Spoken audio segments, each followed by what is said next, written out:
Summer's Place played a video a couple days ago or yesterday, and I told her that I'm craving strawberries. Now, I'm going to link that video in the description so you can see it.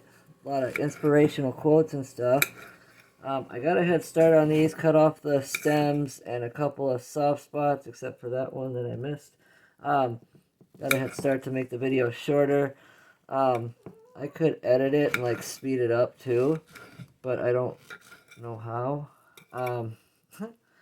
But anyway, I'm just cutting up strawberries because I was legitimately craving them after that video. So here we go. So last night, I was going to share this, so I got something to say while I'm doing this. I live with two other people, a woman and her son, who is 20 years old. The son is 20, I mean. And I have made, he's given me his debit card to run a McDonald's for him many, many times at 3, 4 o'clock in the morning.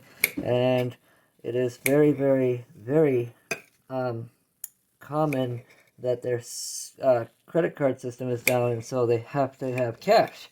Well, I went to Quick Trip first to fill my gas tank, and I decided so I didn't want to go to McDonald's only to have to backtrack for cash, so I just used his debit card, got $20 out of the ATM, so I just had cash. That way, if that's what they required, I don't have to like leave and come back and backtrack.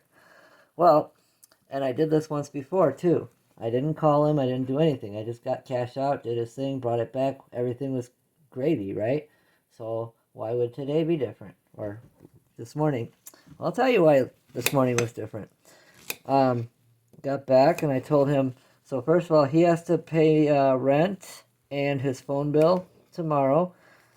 And he despises cash. If he ever has cash, he will give it to me and just have me transfer for that amount from my account to his account through the app, because we have the same credit union, because he just does not like having cash. Well, so I told him that, I got cash out, whatever. I said I will, I can transfer the change amount back to him from my account, or I can just reduce the rent and phone bill by the amount of the,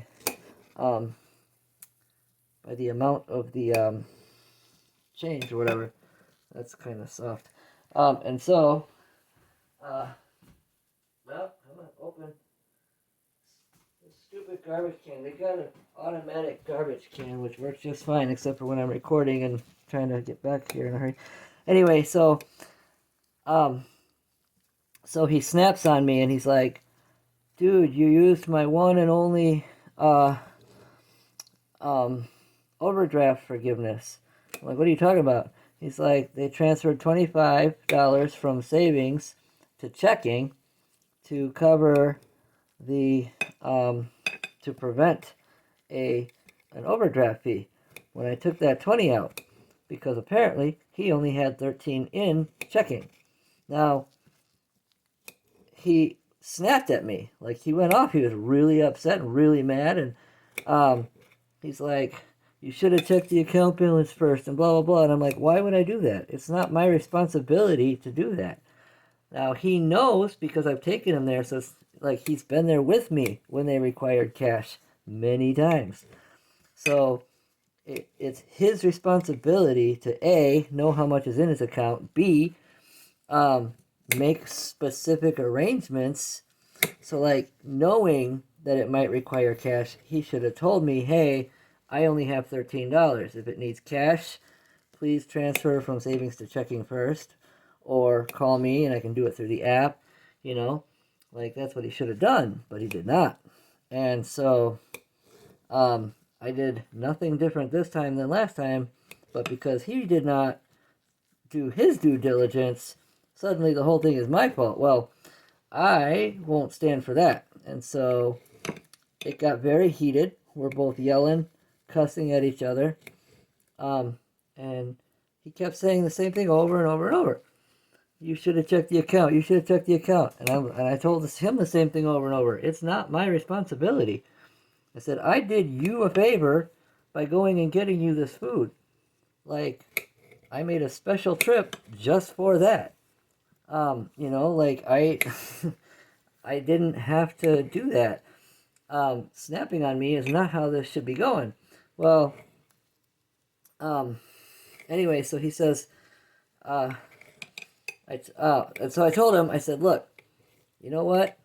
Even though it's not my responsibility, I'm sorry I didn't check your account, okay? I'm sorry I didn't call you to tell you that I was taking cash out instead. And, like, I personally don't feel that I did anything wrong, but I still decided to own up to something.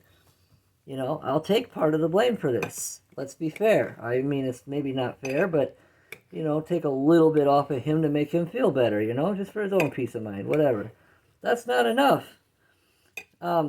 He's like, it sounds like you're trying to put all the blame on me. And I told him, I said, no, I just told you like several times, I'm owning up. And I said several times, I'm sorry for not checking and blah, blah, blah. This is 50-50.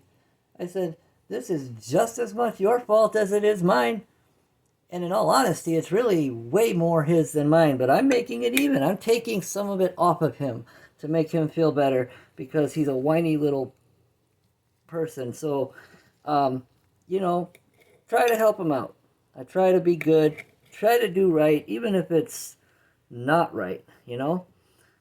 And he's just going off and off and off on me, and I'm going off and off on him. Like, we are at it. And I can feel this rage inside of my body. Not a normal anger, but an actual rage. And I'm like, I gotta go. And he kept pushing and pushing, and I'm like, just shut up. Just stop. And, of course, I was being more vulgar about it, but this is YouTube, so I'm cutting that stuff out. But we were both cussing and stuff. And so anyway, I was like, I'm done. I'm not, you know, we're done. I tried to do good. I tried to, you know, take more blame than I should in the first place just to make him feel better, and it's not enough. He's still trying to say that I'm trying to make it all his fault. And although technically I feel it is his fault, I'm still trying to ease it for him, and it's not good enough for him. It's just not good enough for him, right? Well, you know, it is what it is. So I looked up the numbers for his phone bill. I texted him what he has to pay me tomorrow, and I was gone. I'm like, I'm done. And then his mom texted me a couple things, and I texted her back, and I said, look, regarding your questions, we'll talk about everything later. I said, right now, I am not okay. I am in a rage. You know, I need to be alone.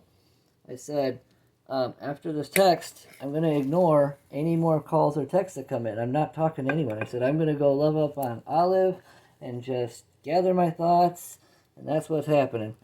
And so, that is exactly what I did. And then she kept on texting me.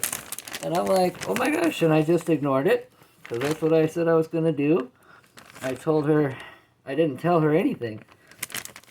I did exactly what I told her I was going to do in the first text, and that is ignore.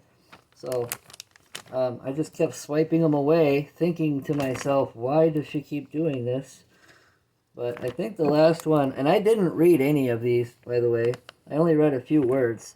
I didn't read any of these whole messages. But the last one, I think, said something about she saw the first one. Or I think, anyway, the last one seemed to be her getting the message. So, and I told her, I said, I love you.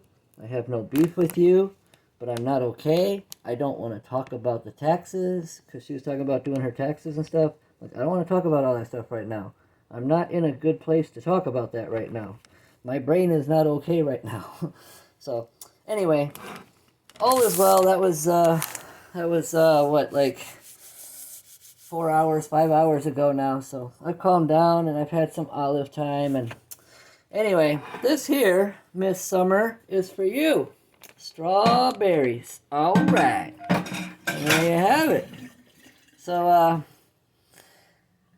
anyone who's interested in why Summer's video made me crave strawberries, I'm going to link it in the description. You can click on that and you can see why. It's like a subliminal message, really. But anyway, you all have a fantabulous day. Take care of your pets. They'll take care of you. And I'll see you all in the next one. Adios.